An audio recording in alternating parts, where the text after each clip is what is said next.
inspiring to be next to like other great rappers. You know. Good. Yeah.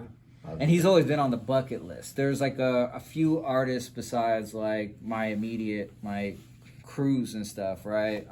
That I've always wanted to work with. Same Difference is one.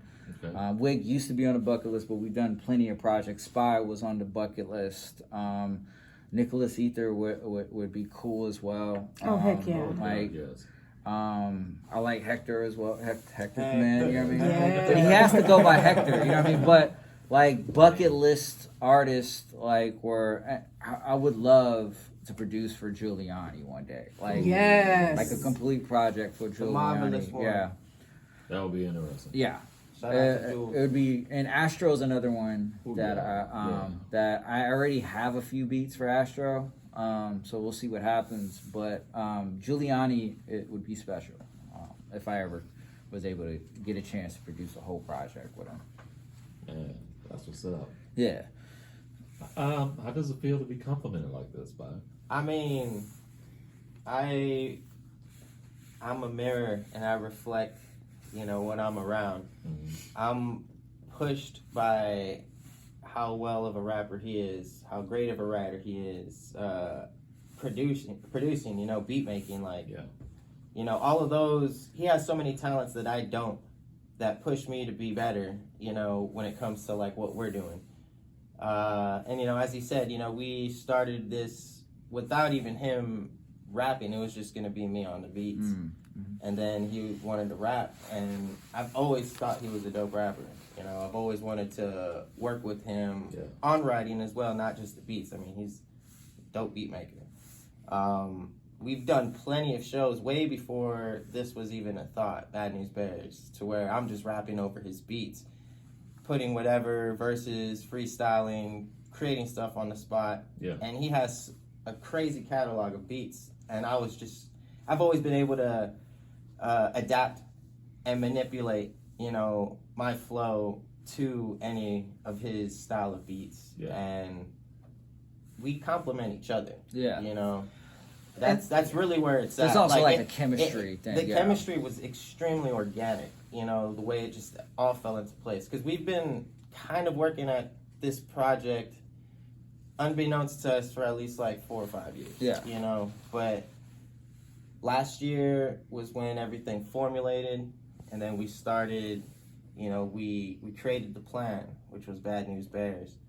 And then we moved forward with that plan and had all this music and separated it into 3 parts. Yeah. And now that we're nearing the first release of the first part, it just seems like it's that much greater than it was last year. You know? And from a producer standpoint, is I got to compete with other like producers that work with Spot. So I guess that's another like motivation. You know what I mean? Like you don't want to be like the weakest tool in the tool. You know what I mean? Like you just don't want to. So that's one thing. Yeah, I gotta from a producer standpoint. Same thing with Wig. Like Wig has so many different projects with different producers, and I hear it. And I'm like, yo, like, all right, we got to do this now. Like, so it's like that. Like, I want to make sure that my production like fits the bill with these projects, and I guess it's motivation to do so because he works with some really good. I never really listened to Diamond D stuff. I didn't know of him beforehand, but I was going through some of the beats that that Spy was showing, and I was like, damn, this guy is really nice, like really really nice. So yeah. You got to make sure everything's up to par, you know. Most definitely, and don't front on your own stuff, man. I be telling him that all the time. Don't his value. Yeah. Yeah, people are still trying to catch up to you. Seriously. For real. I don't look at it like that. I mean, I get it, but I don't look at it like that. I always feel like if it was a basketball game and I'm in the fourth quarter, still 0-0. Now I know why people be like, "Yo, I hate your fake humble." It's true. People. Somebody just told me that recently. I was at like a studio, and do y'all know Grease is?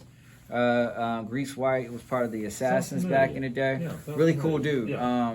We're at a studio and the engineer guy, he knows you, matter of fact, because he was asking if I battle rapped. I forgot what the engineer's name is, but he was mad cool, and he was like, "You're very nice, you're really dope," like, and I was like, "Oh, thank you." He was like, "Do you battle rap?" And I was like, "Yeah, I used to." He's like, and then Grease was like, "Man, stop with that fake humble stuff right now." I was like, Yeah. "What you talking about?" He was like, "Dude, Oh, like yeah. you're one of the nicest ever, like in San Antonio history." I'm like, I used to have that confidence, and not that I don't anymore. Just gotta It's let them say it.